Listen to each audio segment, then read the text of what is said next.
kamoto, mga kamoto. Testing natin ito, nabili nating GoPro.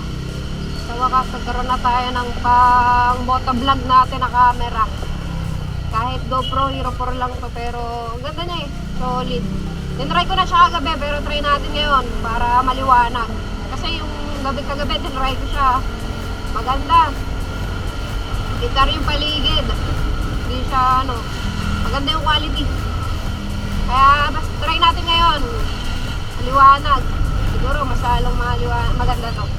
Magbabayad nga pala ako ng motor ko. 1 year na siya ngayong sa July 13. Pero yung due date niya July 12. Babayad tayo ngayon sa motor trade.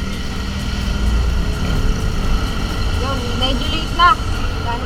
Dami namin nasikaso ngayong araw. So, time check muna, 3:39 PM.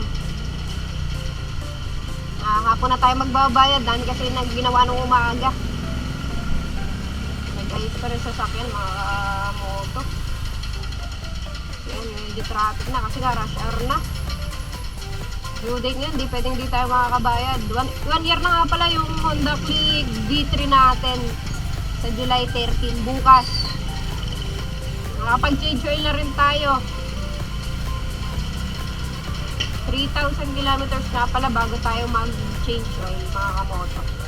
Tapos, reveal ko siguro soon kung anong gamit kong oil. Nireveal ko na siya sa TikTok. 3,000 kilometers before next change oil. Ayun, samahan nyo muna ako sa aking biyahe. Sana rinig ako, no? Kasi wala tayong mic, mga kamoto. Yung gamit natin yung mic mismo ng camera. Kasi wala siyang kasama, mga kamoto. Bali yung camera lang talaga siya, konting accessories. Wala rin naman ako masyadong magamit dun sa accessories na binigay. Pero okay lang, at least nakagawa ko ng paraan kung paano mamount dito sa helmet natin. Nasa gilid siya, mga kamoto, sa kanan. Hindi ko mamount sa gitna kasi masyadong matalas nung uso ng helmet ko. Baka maalog siya, hindi siya stable. Yan nga pala, GoPro Hero 4 sa mga beginner, sa mga newbie na magmo-motovlog yan. Ito yung napili ko kahit luma na. Mura ko lang siya nakuha, mga kamotos. Paano ko pa siya nakuha? Rizal pa. Pinalalamove ko. Dito sa Batangas. Ito yung napili ko kaysa doon sa mga ibang brand. Ewan ko, malaki lang ang tuwala ako sa GoPro eh. Kaya ito yung pinili ko na unang camera ko pang motovlog. Kasi yung gamit natin na nakaraan, cellphone lang yung mga kamoto. Sabi ko, pangarap ko magkaroon ng sariling pang motovlog na camera. Sana sa susunod makabili tayo mas maganda ng mga kamoto. Pero maganda na nga ito, mga kamoto. Parang satisfied na nga agad ako sa nito eh. Sa quality at performance itong GoPro Hero 4. Ito pala yung pinaka wide daw na lens sa lahat daw ng GoPro. Yun lang, narinig ko lang sa isang vlog din. Pero not sure pa naman ako, hindi pa rin na-legit check. Kaya iba pa rin daw yung pagka-wide ng camera nito kumpara doon sa ibang version. Ayun. Medyo na ngayon, mabagal na ang usad ng traffic. Kasi nga, anong oras sa mga kamoto, rush hour na. Traffic pa naman dito sa amin kasi sa looban pa kami, loobang barangay, dadaan pa kami ng palengke. Pero okay lang. Abot pa naman tayo. 4:30 raw or 5, nagsasara yung motor trade para mag-ayat ng hulog. So, bali ngayon lang tayo sumakto sa due date, mga kamoto. Lagi tayong advance. Eh, medyo tinatamad din kasi lumabas ng bahay. Ang dami ko rin ginagawa. Ang dami naming pinag-experimentoan. Sana rinig ako. Medyo malakas din yung pipe natin. Honda Click version 3, color white. Medyo maluwag-luwag pa naman pala. Pero kanina, mga moto, lumabas kami naka 4 wheels. Sobrang traffic dito. Astin. Dami kasi nakabalagbag. Yan, samahan nyo ako sa biyahe ko. Unang motovlog gamit itong ating GoPro Hero 4. Pa-click ng subscribe, mga kamoto. Pa-support. Hindi pa tayo nakaka 1,000 subscribers eh. Gusto kasi natural yung sa akin, subscribe sa follow. Ayoko nung pinipilit ko kayo, mga kamoto. Subscribe nyo na ako, mga kamoto, kung nagustuhan nyo itong quality ng ating camera. GoPro Hero 4. Sa dami ng lumabas na version, ganito po, kaganda yung GoPro Hero 4. Hindi pa rin siya nahuli. Para sa akin, mga kamoto ha. Pero sana next time, mabili tayo mas magandang camera, no? Pero hindi natin bibitawan tong GoPro Hero 4 natin. Bukod sa mura natin ito nakuha mga kamoto, unang moto vlog camera ko kasi ito. So, sulit yung bayad ko dito. Salamat po dun sa nabilan ko kasi hindi nyo ako niloko. Legit na legit. Kahit galing Rizal, pinalalamog ko. Madali ang transaction mga kamoto. Legit na legit. Mga kamoto. Taga Batangas nga pala ako mga kamoto. Huwag nyo nang tanongin kung sa Batangas. Sa taga Batangas. Kung alam nyo itong lugar na to, alam nyo na kung taga saan ako. Bale, yun. Subscribe mga kamoto. Pa-support. Small YouTuber, small vlogger, small moto vlogger. Sa part na to talaga mga kamoto, mabagal talaga. Mabilis-bilis pa nga ang dali ng traffic eh. Pero madalas traffic talaga dito kasi palengke to eh. Palengke. Victor Mall, katabi Pure Gold, Isdaan, Gulayan.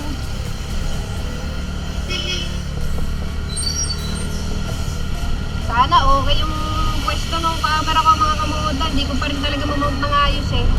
Pinag-aaralan pa natin kung paano yung magandang pwesto. Pero sana makabili rin ako ng magandang pang-mount dito sa helmet. Medyo matalas kasi talaga itong unahan mga kamoto kaya ayoko dito. Pero meron yata nabibiling holder na ano. Yung pwede dito kahit matalas to. Matalas talaga yung uso ng helmet ko mga kamoto. Yan, nag-change tayo kaya napaka-smooth magtakbo. Hanggang 3,000 to mga kamoto. Sulit na sulit yung bayad sa oil na binibili ko. Salamat, salamat. Saka yung pag-change oil ko mga moto, madami naman talaga. Pero hindi kagaya ng ibang oil na ang itim talaga yung parang bumabay. Pag nilagay mo sa papel mga kamoto, halos itim na. Ano pa nga siya eh. Maputi-puti, nakikita ko pa yung pagka-red niya mga kamoto. Yun, malapit na tayo sa motor trade. Sa highway ako nagbabayad mga kamoto, medyo mabibilis kasi doon. At saka doon talaga ang familiar kasi yung unang motor na kinuha, Honda Beat. Doon ko natapos mga moto, bali pangalawang motor ko na ito na inuhulungan sa kanila. Although malaki ang interest sa kanila, pero okay naman ako sa service nila, kaya doon pa rin tayo kumukuha. Ang bilis din kasi mga moto, pagkapasa mo ng requirement sa kanila, talagang susure nila na naasikaso kanila. Tapos tatawag din sila, magsi-CI. Kinabukasan, minsan nga mga moto within the day, basta hindi ka visit available kay CI. DCA kagad nila mga kamoto. Tapos, one day process mga kamoto, may ganun. Approve agad, kuha ka agad ng unit. Basta na ipan-down ka, sure ka na sa, ano mo, pakukunin mong unit, i-install mo. So yung mga moto, lapit na tayo. Ayan, makikita nyo na ba yung motor trade? Kakanan tayo mga kamoto. Balikan ko na lang ulit kayo mga kamoto pag nakabayad na ako ha. Salamat!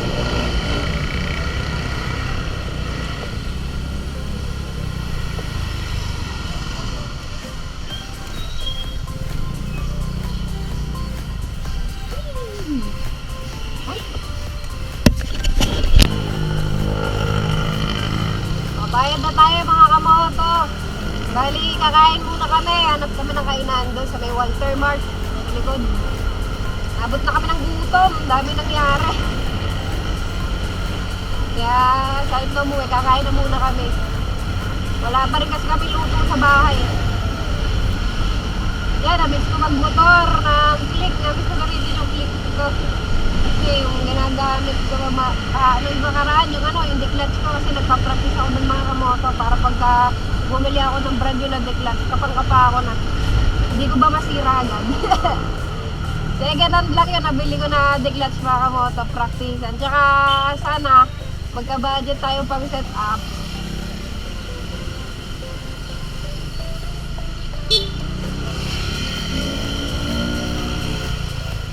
Yan, likod tayo dito. Dito tayo sa likod ng Walter, mga kamoto. Inabot na kami ng gutom. Masakit na yung ulo. Kaya kain muna tayo.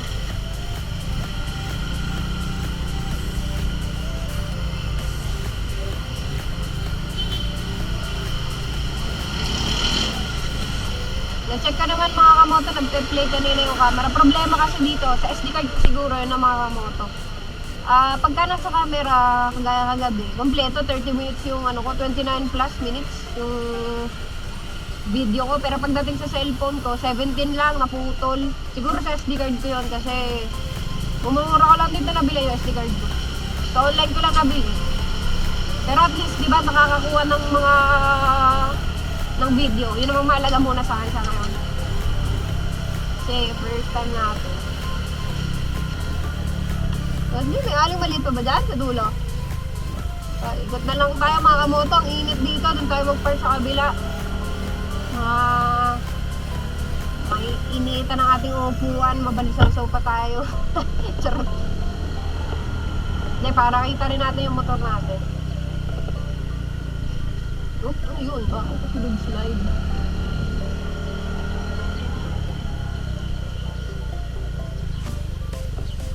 Dito tayo magpag. Mag-ganyan. Okay. Ayan, tapos na tayo kumain. Uwi na tayo. Pagod na kami. 4:27 pa lang, pagod na. Hanggang alas 10 pa ang trabaho. Kawawa naman.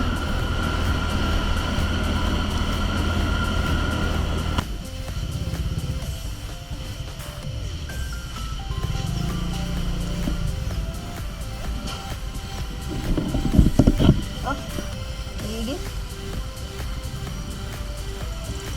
Alright. Uwi na tayo. At mamaya magluluto pa ng alam nyo na.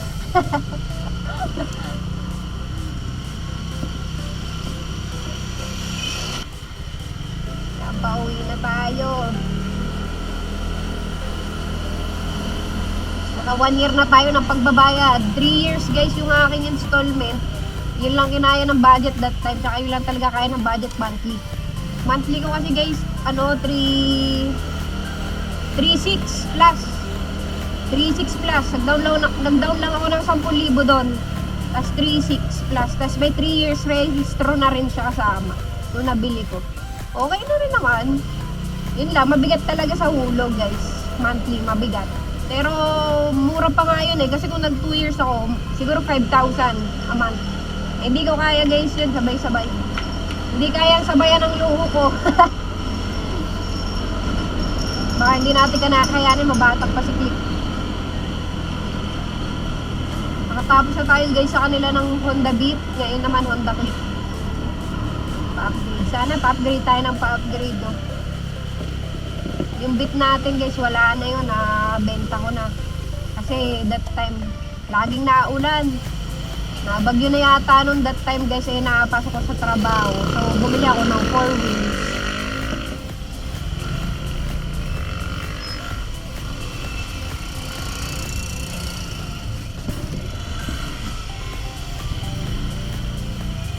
Bumili ako ng 4 wheels nun para nakakapasok ako ng maalwan sa trabaho kasi lagi nakabagyo nun guys. So after doon, nung may naipon ako sa trabaho, nag-resign agad ako dun eh. Nakakuha ako ng back pay. Yung back pay ko, yun yung binilang ko sa Click ko. So yun, hanggang ngayon, 1 year na. Si Chubby. Chubby nga pala yung pangalan ng motor natin. Lalaki. Si Pogi siya eh.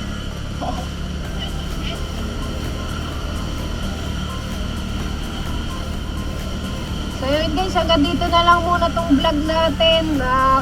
Kung maganda yung quality ng camera natin, subscribe nyo ako guys, saka i-like nyo tong video natin kung okay sa inyo, kung pasabi sa inyo tong camera natin. GoPro Hero 4 nga pala yan guys. Yan, hanggang dito na lang. Ride safe. Bye bye.